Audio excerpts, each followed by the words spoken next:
The good, the bad, and the ugly of the city that Mayor Mamdani just inherited. The bad?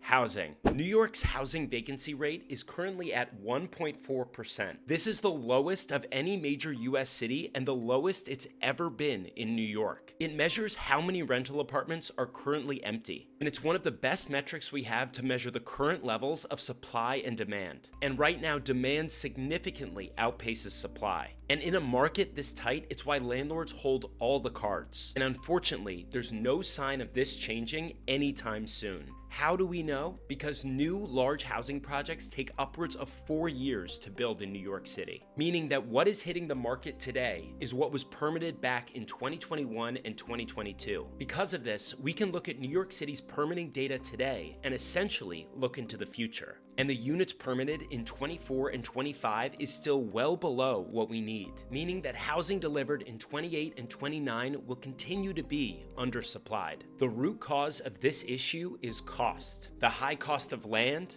materials and labor, and heavy regulation makes New York City one of the most expensive cities in the world to build. And when housing is this expensive to build, you get less housing.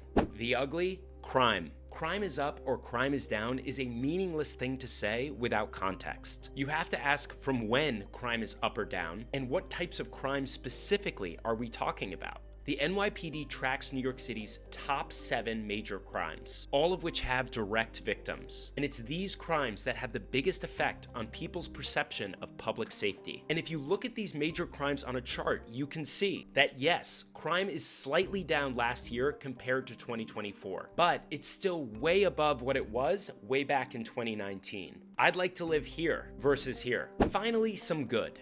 Transportation. Congestion pricing has been in effect for a year and it seems to be working. Beyond that, the MTA is rolling out all sorts of new measures to recapture lost revenue, all of which should pay for long overdue upgrades to New York City's public transit system and major new projects like the Interborough Express. And don't forget, free buses might be just around the corner. That is the good, the bad, and the ugly of the city that Mayor Mamdani just became the leader of.